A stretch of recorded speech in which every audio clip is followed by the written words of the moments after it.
Hi, this is Rajesh Sharma. 43,000 కోట్ల రూపాయలు, yes, 43,000 crore rupees. ఏంటా అనుకుంటున్నారా?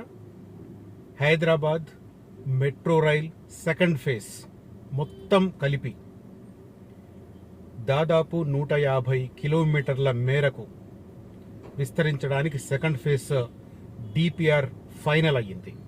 పార్ట్ 1 కింద 5 మార్గాలు, పార్ట్ బి కింద 3 మార్గాలు కలిపి దాదాపు 150 కిలోమీటర్లు.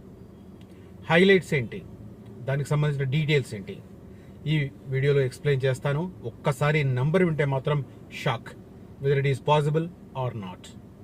ఎప్పటి వరకు ఫీజిబుల్ అవుతుంది, ఫైనాన్షియల్ ఫీజిబిలిటీ సాధ్యమా, సెంట్రల్ గవర్నమెంట్ పర్మిషన్ ఇవ్వడం అంత ఈజీనా?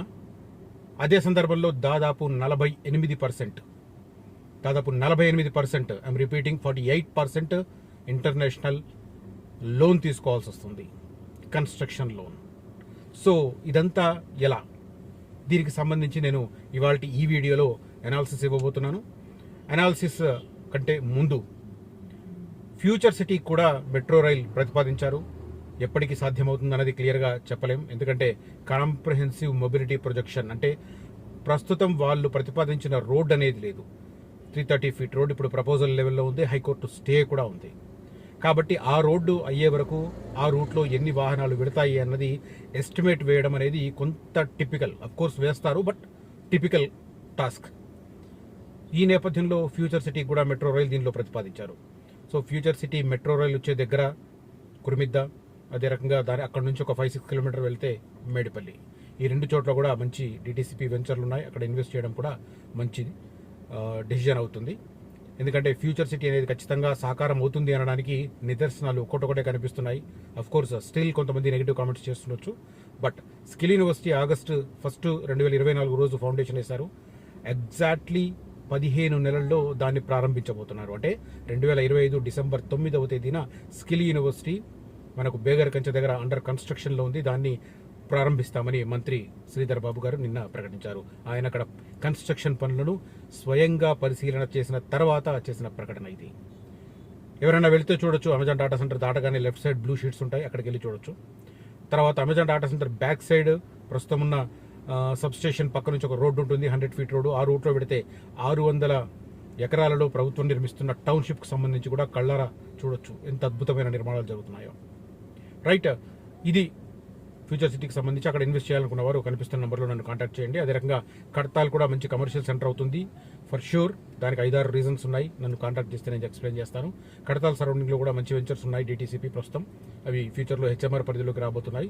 హెచ్ఎంఆర్ అంటే హైదరాబాద్ హెచ్ఎండిఏ ప్లేస్లో రాబోతున్న హెచ్ఎంఆర్ జీవో నంబర్ 68 ప్రకారం హైదరాబాద్ మెట్రోపాలిటన్ రీజన్ ఏరియాకి ఇవన్నీ రాబోతున్నాయి. ప్రస్తుతం డిటీసీపీ కావచ్చు, ఫ్యూచర్లో ఇవి దాంట్లోకి రాబోతున్నాయి.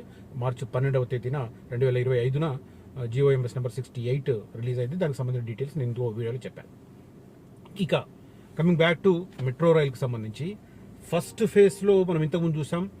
ఫస్ట్ ఫేజ్లో ప్రస్తుతం ఉన్న 3 రూట్లు నడుస్తున్నాయి. 3 రూట్లలో కూడా Rayadurgam Nagole route abnormal rush, అదే రకంగా Miyapur to LB Nagar route కూడా అబ్నార్మల్ రష్. కొద్దిగా ఈ జూబ్లీ బస్ స్టాండ్ నుంచి ఎంజీబీఎస్ వరకు ఉన్నది మాత్రం కొద్దిగా తక్కువ రష్ ఉంటుంది, మిగతావి మాత్రం అద్భుతంగా నడుస్తున్నాయి. అయితే సెకండ్ ఫేజ్ ఈపాటికే జరగాల్సింది, ఎందుకంటే ఫస్ట్ ఫేజ్ 2012లో కన్స్ట్రక్షన్ స్టార్ట్ అయ్యి తర్వాత 2017లో ఇనాగ్రేషన్ అయింది. ఆ తర్వాత విడుదల వాటిగా మొత్తం అవైలబిలిటీకి వచ్చింది. బట్ ఆ వెంటనే సెకండ్ ఫేజ్ కనుక ప్రారంభిస్తే ఈ పాటికి సెకండ్ ఫేజ్లో కొంత పార్ట్ అన్న పూర్తయ్యేది. బట్ గవర్నమెంట్లు ఎందుకో రకరకాల కారణాలతో వెనుకబడి తగ్గినట్టున్నారు. ఎందుకంటే మళ్ళీ డిపిఆర్ ప్రపోజ్ చేస్తే సెంట్రల్ గవర్నమెంట్ రిక్వెస్ట్ చేయాలి. సెంట్రల్ గవర్నమెంట్ ఎవరు కలవాలి?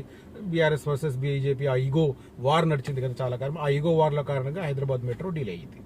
సరే, ఈ గవర్నమెంట్ ఏదో చేద్దామని చెప్పి అనుకుంటుంది, కానీ మళ్ళీ మొన్న ముఖ్యమంత్రి రేవంత్ రెడ్డి గారు పలికిన మాటలు, ఫైనాన్షియల్గా వీక్ ఉన్నామని చెప్పిన మాటలు కొంత మళ్ళీ అనుమానాలు క్రియేట్ చేస్తుంది. సో ఏదైతే ఏమైనా సెకండ్ ఫేజ్కి సంబంధించి ఫస్ట్ డిపిఆర్ నవంబర్ 1st వీక్లోనే సెంట్రల్ గవర్నమెంట్కి వెళ్ళింది. 76.4 కిలోమీటర్లు, 76.4 కిలోమీటర్స్, 5 కారిడార్లకు సంబంధించిన ఎక్స్పాన్షన్. దాంతోపాటు నాగోల్ నుంచి ఎయిర్పోర్ట్ వరకు కూడా దాంట్లోనే ప్రతిపాదించారు. అది దానికి ఖర్చు వచ్చేసి 24,269. సబ్జెక్టు కరెక్షన్ 1-2 చెప్తాను నేను. 24,269 కోట్ల రూపాయల ఖర్చు. దాంట్లో 30% స్టేట్ గవర్నమెంట్ వాటా, 15% సెంట్రల్ గవర్నమెంట్ ఫండింగ్, 48% లోను, ఇంకొక 4% ప్రైవేట్ పబ్లిక్ పార్ట్నర్షిప్తో తీసుకోవడం. ఈ రకంగా 100% నిధులు సమకూర్చుకోవాలని ప్రతిపాదించారు. అది నవంబర్ ఫస్ట్ వీక్లోనే సెంట్రల్ గవర్నమెంట్ దగ్గరికి వెళ్ళింది. సెంట్రల్ గవర్నమెంట్ అర్బన్ డెవలప్మెంట్ అథారిటీకి సంబంధించిన, అర్బన్ డెవలప్మెంట్ డిపార్ట్మెంట్కి సంబంధించిన అధికారులు, ఈ మెట్రో రైల్ అధికారుల నుంచి, తర్వాత స్టేట్ ఫైనాన్షియల్ అధికారుల నుంచి దానికి సంబంధించిన సంప్రదింపులు కొనసాగినాయి. మొన్న ఫస్ట్ వీక్ వరకు కూడా. మోస్ట్ ప్రాబబ్లీ ఇంకొక వారం 10 రోజుల్లో దానికి సంబంధించిన క్లారిటీ వచ్చే అవకాశం ఉంది. ఈలోగా సెకండ్ ఫేజ్లో పార్ట్ బికి సంబంధించిన సమగ్ర నివేదిక రెడీ అయింది. ఇది ఎంత అంటే దాదాపు 85 కిలోమీటర్లు. దీంట్లోనే 40 కిలోమీటర్లు ఎయిర్పోర్ట్ నుంచి ఫ్యూచర్ సిటీ ఉంటుంది కుర్మిద్ద దాకా. అదే రకంగా జూబ్లీ బస్ స్టాండ్ నుంచి షామీర్పేట వరకు, అదే రకంగా ప్యారెడ్ గ్రౌండ్స్ దగ్గర నుంచి మేడ్చల్ వరకు. ఈ 3 రూట్లను కలిపి 19,000 కోట్ల రూపాయలు అవుతాయని చెప్పి లేటెస్ట్గా అంచనా వేసిన పరిస్థితి. ఒకసారి నేను ఎక్స్ప్లెయిన్ చేస్తాను దేనికి ఎంత అవుతుంది ఏంటనేది. రెండో దశ మెట్రోకు సంబంధించిన మలిభాగంలో 19,000 కోట్ల రూపాయలు, ప్రభుత్వానికి చేరిన డిపిఆర్లు, JBS Medchal, JBS Shamirpet, Shamshabad airport నుంచి ఫ్యూచర్ సిటీ. ఒక్కొక్కటి ఎంత అంటే దాదాపు 86.5 కిలోమీటర్లు మొత్తం. నేను ఇందాక రఫ్గా 85 అని చెప్పాను. 86.5.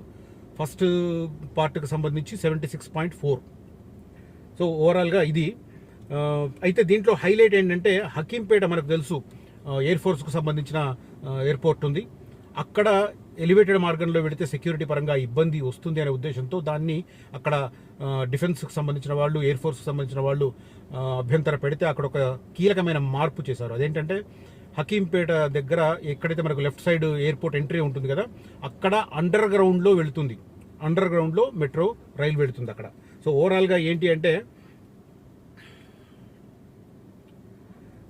జేబీఎస్ నుంచి స్టార్ట్ అయ్యి తర్వాత ఇంకోటి ఏంటంటే డబుల్ డెక్ అనుకున్నారు. ఇప్పుడు డబుల్ డెక్ని పక్కన పెట్టారు. నేను మొన్న ఒక 10 days బ్యాక్ అనుకుంటా ఈ ఇద్దరి మధ్య కుదరట్లేదు, పొంతన కుదరట్లేదు అని చెప్పి ఆర్ఎన్బి డిపార్ట్మెంట్కి, తర్వాత ఈ హైదరాబాద్ మెట్రో రైలుకి సంబంధించిన వాళ్ళు డబుల్ డెక్లో వెళ్ళడం అనేది కరెక్ట్ కాదనే ఉద్దేశంతో వీళ్ళు మొరాయించారు.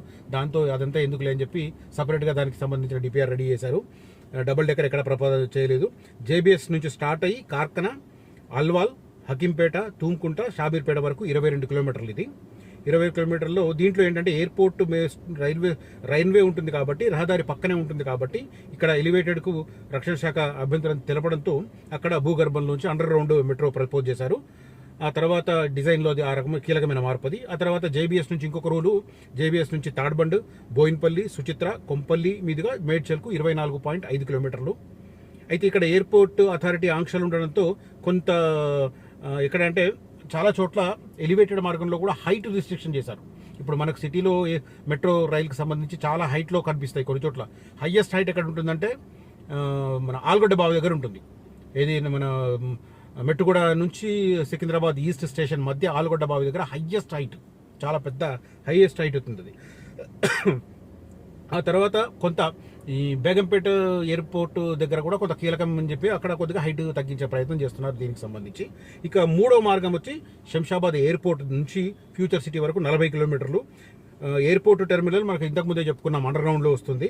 అండర్ గ్రౌండ్ నుంచి రావిడ్యాల ఓఆర్ఆర్ వరకు ఎలివేటెడ్లో వెళ్ళి అక్కడ నుంచి ఏదైతే ఫ్యూచర్ సిటీకి ఎక్స్క్లూజివ్ రోడ్ పెట్టారో 330 ఫీట్లది, దాని మధ్యలో 22 మీటర్లు దీనికి ఇచ్చారు, మెట్రో ప్రొవిజన్ ఇచ్చారు. సో ఆ మార్గంలో భూమి మీదనే వెళుతుంది, రోడ్డుకు మధ్య నుంచి వెళుతుంది అది. మరి స్టేషన్స్ ఎలా డిజైన్ చేస్తున్నారన్నది ఇప్పుడు ఆసక్తి. ఎందుకంటే ఇప్పుడు మనం పైకి వెళ్తాం మెట్రోకి, ప్లాట్ఫామ్ మీదకి వెళ్ళిపోతాం ఈజీగా.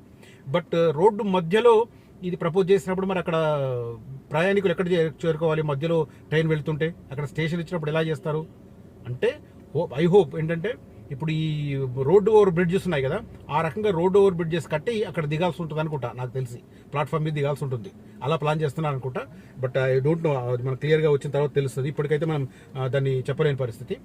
అయితే ఇది ఓవరాల్గా చూస్తే 19,000 కోట్ల రూపాయలు సెకండ్ ఫేజ్కి సంబంధించి పార్ట్ బికి. ఫస్ట్ పార్ట్కి సంబంధించి 24,269 కోట్లు, అంటే ఓ ఏతావాత 43,000 కోట్ల రూపాయలు. 43,000 కోట్ల రూపాయలు. మరి దాంట్లో 30% స్టేట్ గవర్నమెంట్ వాటా. ఏతావత చూసుకుంటే అరౌండ్ 14,500 కోట్ల రూపాయలు స్టేట్ గవర్నమెంట్ తేవాల్సి ఉంటుంది. 15% సెంట్రల్ 18% సెంట్రల్ గవర్నమెంట్. 18% అంటే అది కూడా అరౌండ్ దాదాపు 7,500 కోట్ల దాకా వస్తుంది. తర్వాత సరే ఫండింగ్కి సంబంధించి అది భారీ ఎత్తున చేయాల్సి ఉంటుంది. దానికి మళ్ళీ సెంట్రల్ గవర్నమెంట్ సావరిన్ గ్యారంటీ ఇవ్వాల్సి ఉంటుంది. ఇక్కడ సెంట్రల్ గవర్నమెంట్ పాత్ర చాలా కీలకం. 18% ఫండింగ్ ఇవ్వాలి, తర్వాత 48 ఫండ్ లోన్ ఏదైతే ఉందో ఆ పార్ట్కు గ్యారంటీ ఉండాలి. రాష్ట్ర ప్రభుత్వం వాడ 30%. సో ఇట్లా ఉంది పరిస్థితి. బృహత్తరమైన ప్రాజెక్టు, బట్ ఈ పాటికి టేకప్ చేయాల్సింది. ఇప్పుడైతే ప్రతిపాదనలు రెడీ అయినాయి, ప్రతిపాదనలు రెడీ అవుతున్నాయి, దానికి సంబంధించిన క్లారిటీ అయితే కనిపిస్తుంది. కాకపోతే సమస్యల్లా ఎక్కడి నుంచి ఫండ్స్ పూలప్ చేస్తారనేది అత్యంత కీలకమైన అంశంగా కనిపిస్తుంది. సో ఓవరాల్గా మెట్రోకు సంబంధించి సెకండ్ ఫేజ్కి సంబంధించి పూర్తి క్లారిటీ వచ్చింది. దాదాపు 43,000 కోట్ల రూపాయల అవసరం. సెంట్రల్ గవర్నమెంట్ గ్యారంటీ ఇవ్వాలి, అదే రకంగా ఆమోదం తెలపాలి. ఆల్రెడీ ఫస్ట్ పార్ట్కి సంబంధించి ఇప్పుడు దాదాపు నవంబర్లో పెడితే ఎగ్జాక్ట్లీ 6 months అయింది. 6 months నుంచి సెంట్రల్ గవర్నమెంట్ దగ్గర పెట్టుకుంది, రకరకాల కొర్రీలు ప్రశ్నలు వేసి సమాధానాలు రాబట్టుకుంది. కానీ ఇప్పటికి ఇంకా దానికి గ్రీన్ సిగ్నల్ ఇవ్వలేదు. పార్ట్ 1కి సంబంధించి సెకండ్ ఫేజ్. ఇప్పుడు పార్ట్ 2 వచ్చింది. దీన్ని ఇప్పుడు నెక్స్ట్ క్యాబినెట్ మీటింగ్, ఈ నెక్స్ట్ వీక్ జరగబోతున్న క్యాబినెట్ మీటింగ్లో రాటిఫై చేసి మళ్ళీ సేమ్ దాన్ని ఆ డిపిఆర్లను సెంట్రల్ గవర్నమెంట్కి పంపాలి. ఇప్పుడున్న స్టేజ్ అది. ఎప్పటి వరకు సాకారం అవుతుంది ఏంది అనేది చూడాల్సిన పరిస్థితి. ఇది నేను ఈ వీడియోలో మెట్రో రైల్కి సంబంధించిన అప్డేట్ మీకు వివరించే ఉద్దేశంతో నేను ఈ వీడియో చేస్తున్నాను.